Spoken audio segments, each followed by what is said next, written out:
What's good, YouTubers and YouTubettes? This is JB Sports back again with another one.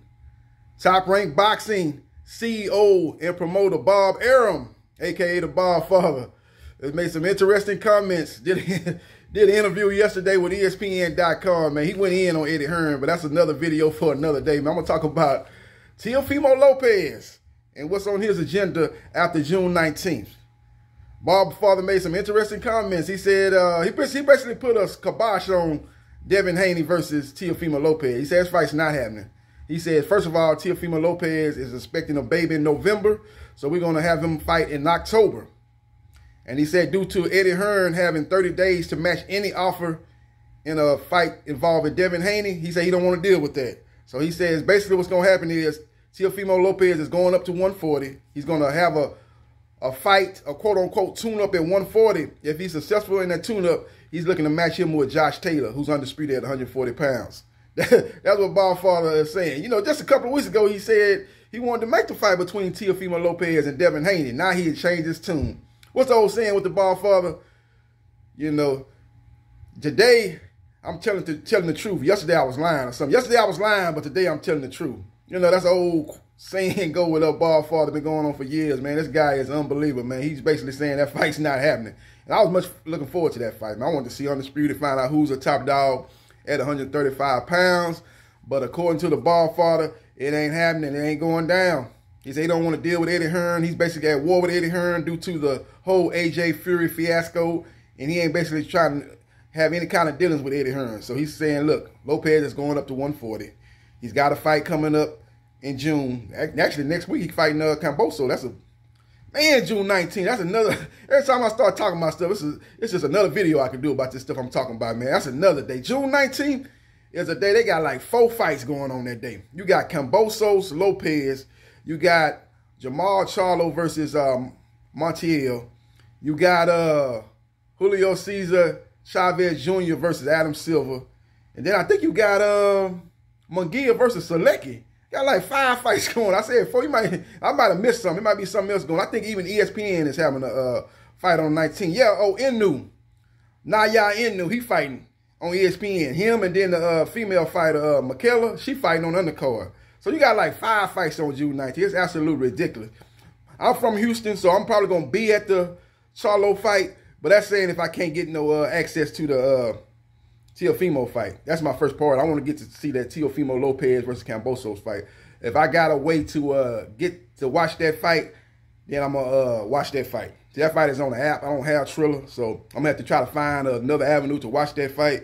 I'm going to maybe try to stream it or maybe go somewhere to a sports bar that may be showing that. But if I can't get that fight, then I will, you know, I'm going to find out real early in the week. You know, if I can't get access to that fight, then I will go check out Jamal Charlo versus Montiel. That fight going down at Toyota Center, H-Town. So we will see what happens and we will see what transpires. But that's the breaking news, man. We're not going to get Lopez versus Haney. Them guys did a good job of promoting that fight, man. That was going to be one of the biggest fights of 2021 if it would have got made, but it don't seem like it's going to happen. But another bit of news. The Bob Father did say he want to make Vasily Lomachenko,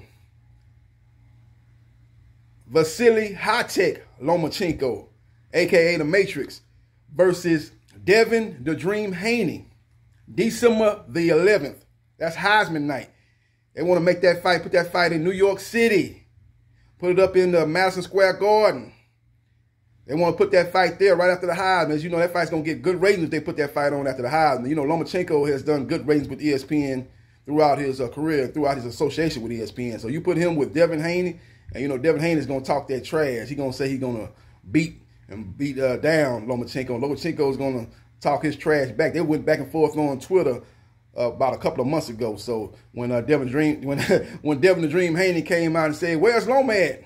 Then Loma quickly responded, "I'm right here waiting on you guys to step up and fight a real fight," or something to that effect. And they kind of went back and forth. So those guys got a history of going back and forth. The press conference ought to be epic, and the fight ought to be epic, because one thing about Lomachenko, he seems to not have a problem with guys that don't have no power, you know. But the thing about Haney, he's very long. He's a naturally bigger guy. He got the height and the reach advantage. He's going to see if Vasily Lomachenko with his high boxing IQ can solve that riddle, solve that Devin Haney puzzle, because Devin Haney is a very sharp, technically sound, fundamentally sound boxer, but he don't have no power. So, you know, the respect that he gave Teofimo Lopez with his power, that's the reason why he didn't let his hands go to the second half of that fight. He wanted to kind of see if Teofimo Lopez would wear down and his punches would lose a little bit of steam, and then he would go on attack.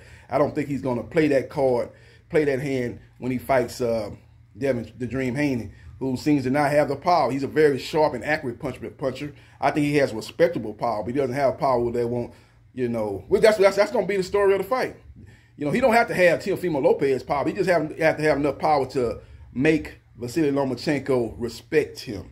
Make Vasily Lomachenko hesitant to try to slip the jab and get inside and work the body. If he's able to do that, then he's going to have success, and he could win a decision over Vasily Lomachenko. It's a very intriguing matchup, but that's the matchup that the Bob father wants to make for December 11th, which is kind of funny because just like you said, you had a problem with Eddie Hearn having 30 days to match any fight involving Devin Haney. He can do the same thing with a potential Vasily Lomachenko versus Devin Haney fight. He can match that and try to take that fight on to the zone. But I guess Bob Father feels that Eddie Hearn wouldn't want to do that, you know, because that fight is going to be a big fight. It's on a big night. It's probably one of the biggest nights in the sports. It's one of the biggest nights involved in top-ranked boxing. That is a prestigious date for Top Rank. Like I said, it's coming right after the Heisman Trophy ceremony. They've had, only two fights they've had, in my opinion, that's been fighting on the date has been Vasily Lomachenko and Terrence Crawford. Them the only two that have fought, that headlined on that day from what I remember. So they let you know who's the highest in the picking order in top-ranked boxing as far as fighters go. Their top three fighters are Vasily Lomachenko, Terrence Bud Crawford, and Tyson, the Gypsy King Fury. Those are the top three fighters. So they're always looking to put those guys on their prestigious dates, and they're putting their money and their efforts more behind those guys than the other guys they have up on the top-ranked boxing. So we will see what happens, and we will see what transpires. But that's the news that I got from that interview he did with ESPN.com, man. He had a lot of other things to say, especially about Eddie Hearn. He said he basically boggled to AJ Fury negotiation because he kept running his mouth, had diarrhea of the mouth, he said, and he just went in on Eddie Hearn, man. He had diarrhea of the mouth, don't know when to talk, kept saying that the fight was going to get made in the next couple of days, and them days came and went, and then the fight was never announced. And he kept saying that both parties had signed the contract. They were just going over it with the lawyers. And basically, once that was done, they would have an announcement in short order. And that wasn't the case. Frank Warren debunked that, said, we ain't signed nothing. We haven't signed anything on our end. They might have signed something. We ain't signed nothing. So that was just propaganda again with Eddie Hearn. Smoke and mirrors once again with Eddie Hearn. That's why I call him Eddie the Con Artist. This guy's out here conning the public, and they believe in everything that comes out of his mouth. And that's a damn shame. You need to be a little bit more smarter than that. You need to have a little bit what you call common sense and think about what people say and just add two and two together. And if it's coming up 6, then it's not adding up right. The guy keeps telling you the fight is near, and then after the first or second time he tell you that it don't come to fruition, you need to stop believing what he's saying. But you believe him every time he said that. You know, it's coming, it's close. Eddie, the greatest promoter of all time, pulling a rabbit out the hat, making lemonade out of lemons, making chicken salad out of chicken shit, and all this old stuff you want to call Eddie Hearn. And then when we get down to it, man, the guy's just a guy that does a lot of talking. Talks a good game, but more times than not, he don't get it done. That's why AJ ain't fought none of the two best guys in the heavyweight division besides himself. He hasn't fought any one of those guys once. Okay, he ain't fought any one of those guys once. He ain't fought Fury. He ain't fought Wilder. These guys are going on their third fight. Now just think about that. Why is that? Think about that. Things that make you go, Oh, Arsenio Hall show. You understand me? Believe that, man. Like I said, you got people out here running off at the mouth, talking about Wilder ducked AJ, which is crazy, which is ridiculous. The man offered him $50 million, 50-50 pay-per-view split. Who do you have behind him? Al Heyman. What Al Heyman and PBC put on? They put on Mayweather, Pacquiao.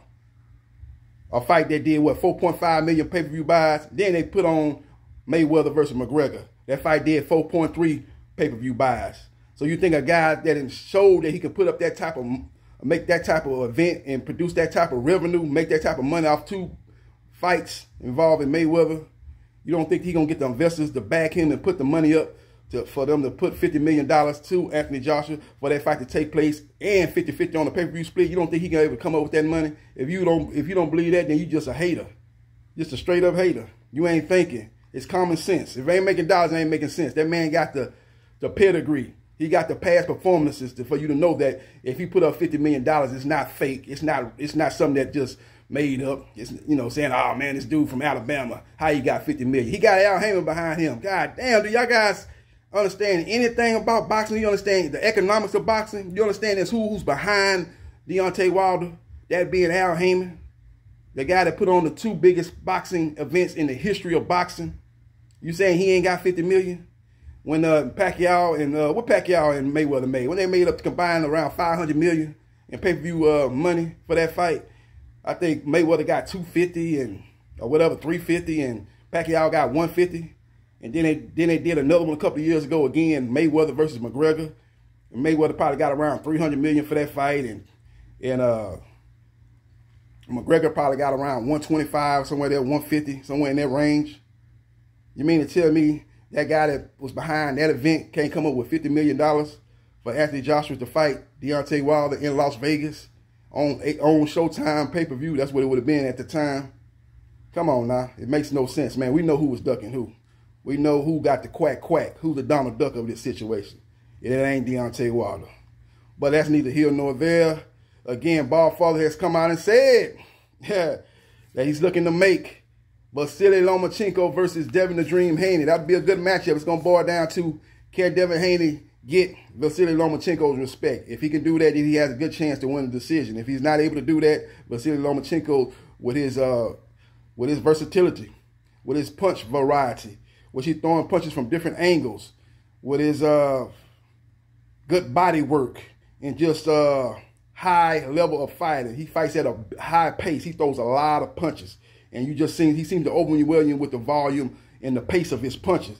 And if he's able to do that, then it's going to be a long night for Devin the Dream Haney if he can't hit him with some shots to show, get him his respect. He's got to hit him with that jab, and he's got to hit him with that right hand. And that right hand's got to be the key to get the respect of Vasily Lomachenko. If he don't, then Lomachenko going to go into his bag of tricks, go into his bag of tricks, and it's going to be a long and tough night for Devin the Dream Haney. So we will see what happens. We will see what transpires. Let me know your thoughts about this particular matchup. Who you like?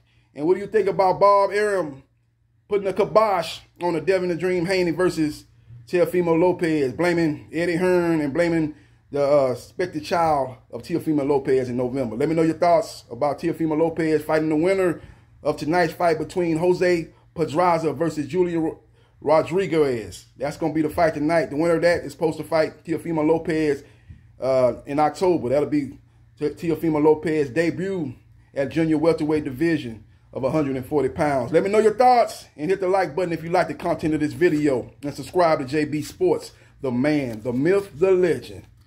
And I holla.